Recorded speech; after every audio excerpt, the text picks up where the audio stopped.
There's a moment in almost every person's life where the thing they're most afraid of doing turns out to be the only thing that actually saves them. For Tia Weston, that moment came quietly. No dramatic announcement, no crowd cheering her on.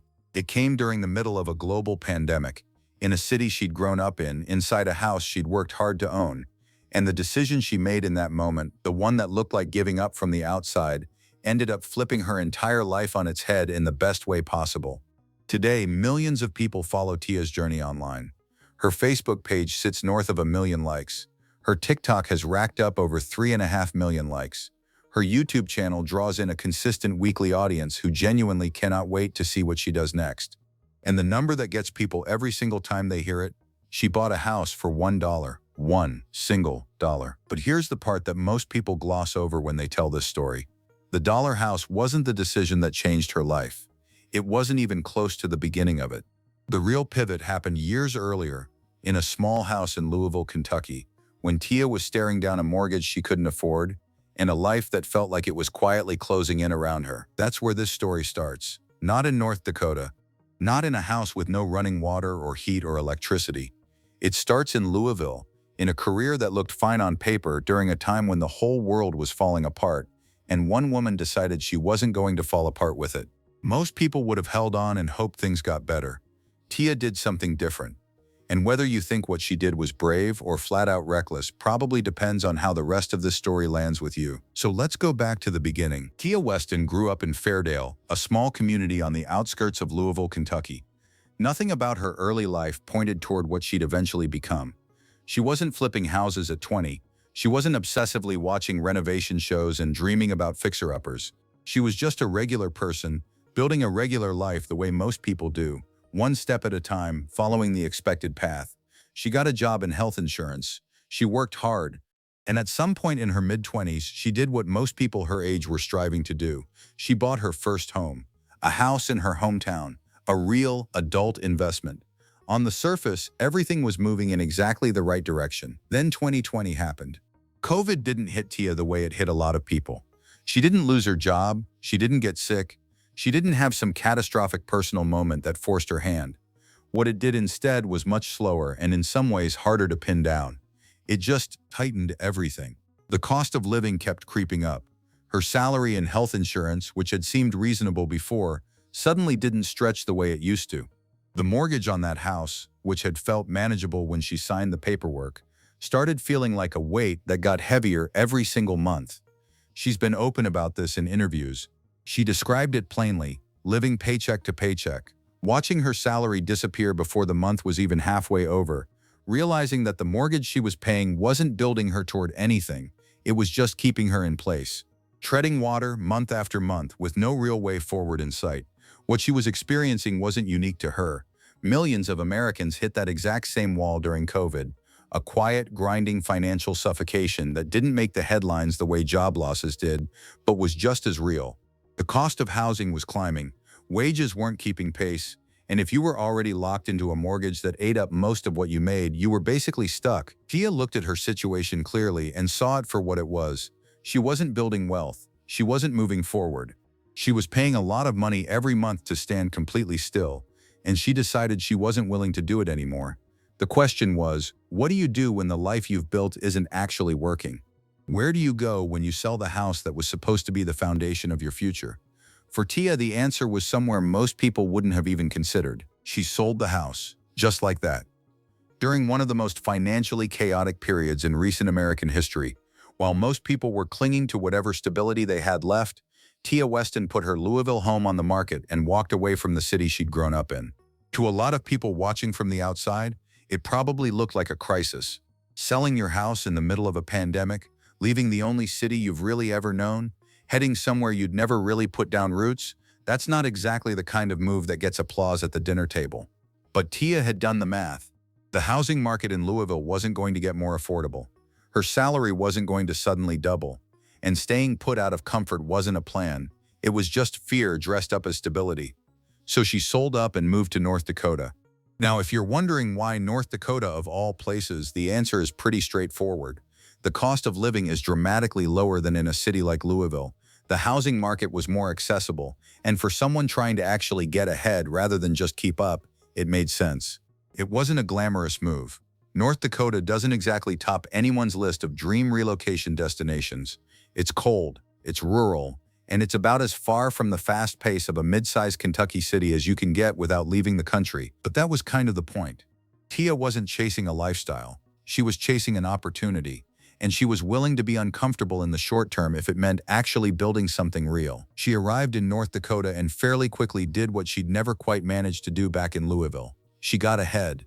She found a house for $60,000, which in and of itself was a dramatic step down from what properties cost in most of the rest of the country. She rolled up her sleeves and started renovating it, and when she was done, she sold it for a $30,000 profit. No formal training, no contractor background, no construction degree hanging on the wall, just a willingness to figure it out as she went, and enough stubbornness to see it through. That $30,000 profit wasn't life-changing money on its own. But what it did was something more important. It proved something to Tia about what she was capable of. She had taken a risk most people around her wouldn't have taken, and it had actually worked. She was just getting started. But first, she'd have to survive a deal that almost went sideways before it even began. After selling the first North Dakota house, Tia started looking for her next project. She found something that looked promising, a property she was genuinely excited about. She went through the process of getting it lined up, started mentally planning what she'd do with it, and then it fell apart. The foundations were in bad shape, not needs some work bad shape. Genuinely compromised, the kind of thing that turns a renovation project into a money pit before you've even moved in a stick of furniture. There was no fixing it at a price that made any sense, and Tia had to walk away. It was the kind of setback that could have easily knocked someone off course. She'd already made one massive life upheaval, proved herself once with the first flip, and was now back at square one looking for a new opportunity. That's a demoralizing place to be. But here's where the story takes a turn that nobody could have scripted. The seller of the property that fell through happened to mention something in passing. He had another house, one he hadn't listed, one he hadn't really advertised to anyone. It had been sitting there being used as storage.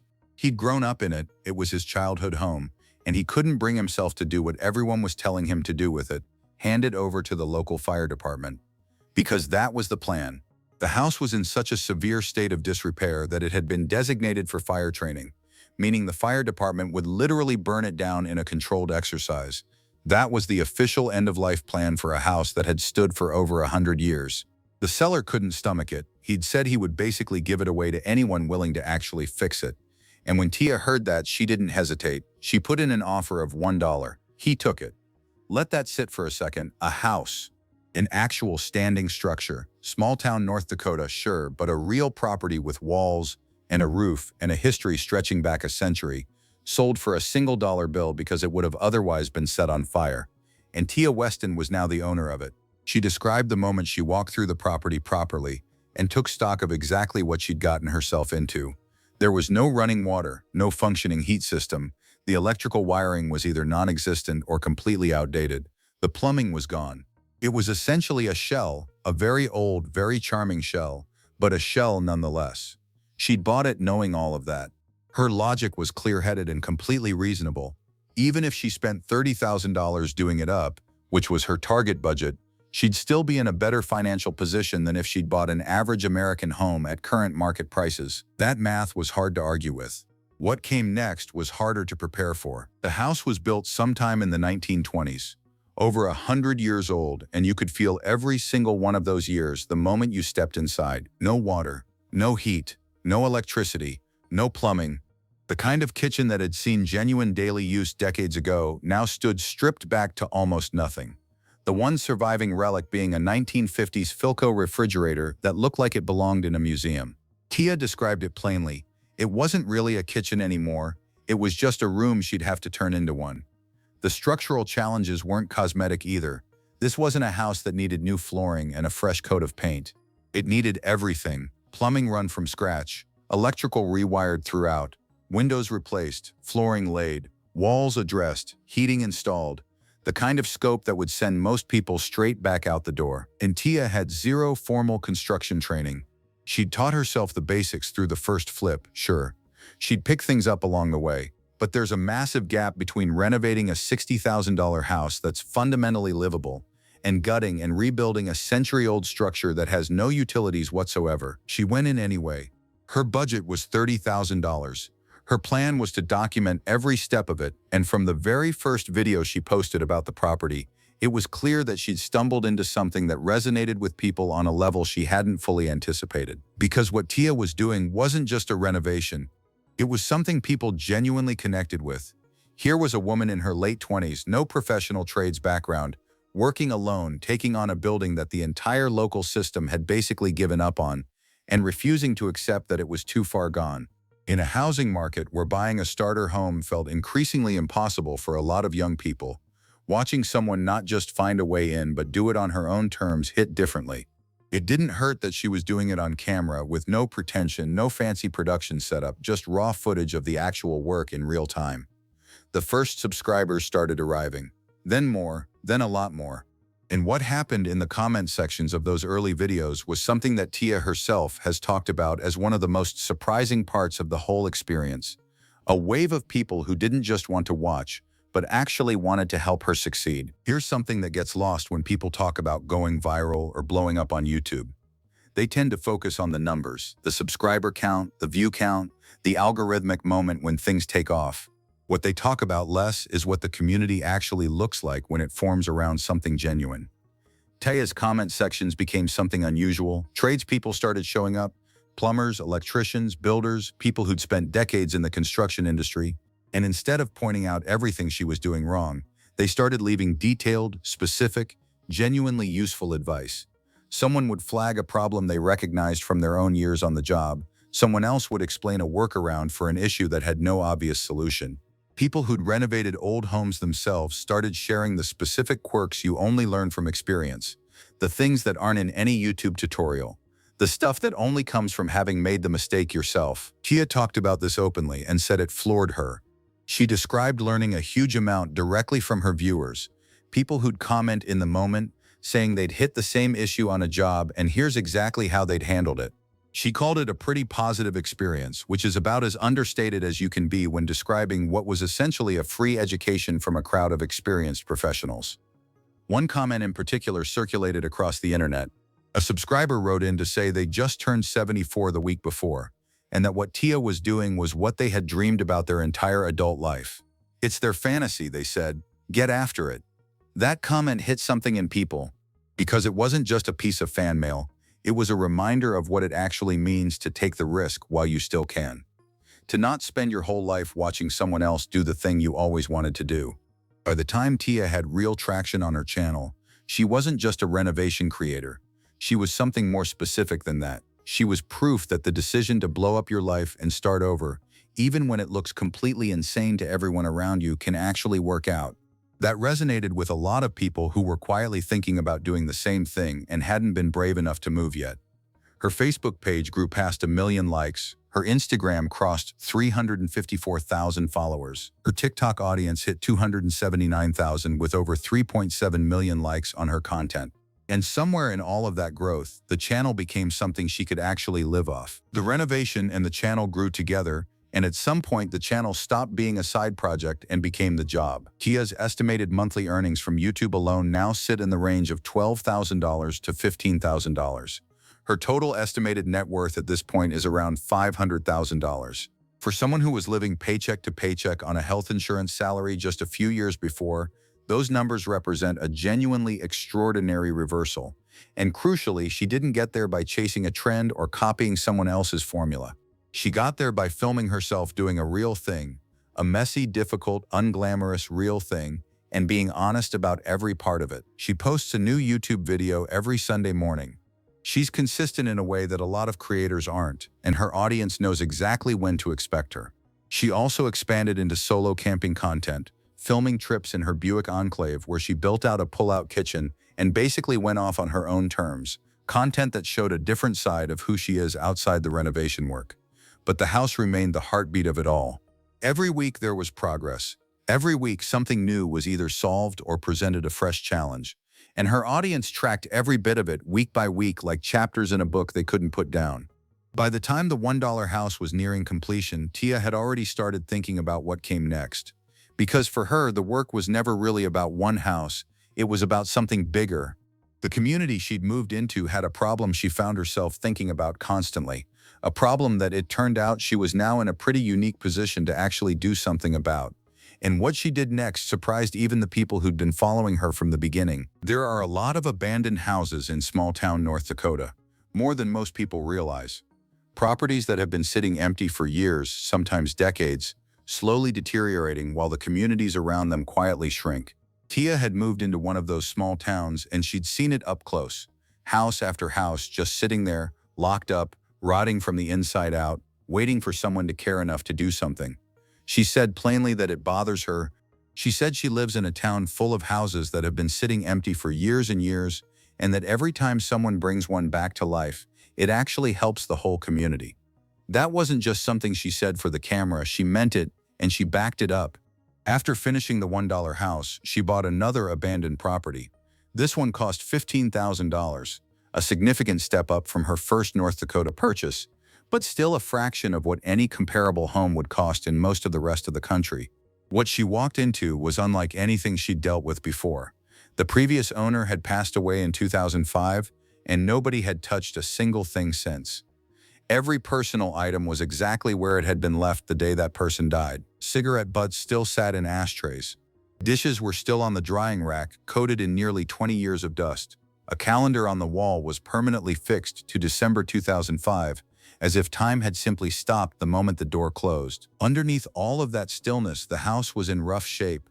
The plaster was falling off the walls. The foundation was crumbling. In certain areas of the floor, you could literally see straight down into the basement through the damaged boards. Tia bought it anyway, documented the whole thing, and once again, people showed up to watch. Because at this point, her audience understood something important about her. This wasn't content for its own sake. She wasn't doing this for the views. The views were showing up because she was doing something real. There was a genuine mission behind it, one that had been there since the very first video. Take the things everyone else had given up on and prove they still had something left in them. Whether she was talking about a 100-year-old house or a career path that made no sense to anyone around her, that was always the through line. Here's the thing about the decision Tia made during COVID. It wasn't brave in the dramatic movie moment sense. Nobody was cheering. There was no thunderclap of inspiration. It was just a quiet, clear-eyed look at a situation that wasn't working and a willingness to do something about it, even though the safer thing, the easier thing, would have been to stay put and keep hoping it got better. She sold a house in one of the most uncertain periods in recent memory and moved somewhere most people wouldn't have considered. She taught herself to renovate. She bought a property for $1 that the local fire department was about to burn to the ground. She filmed all of it, shared all of it, and let people into the whole process without dressing it up or making it look easier than it was.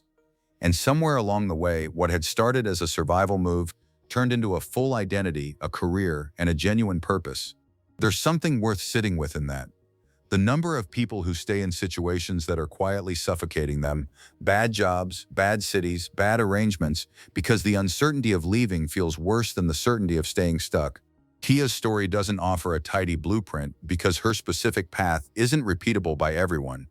But what it does offer is a pretty compelling argument that the pivot most people are afraid to make is often the one that needed to happen years earlier.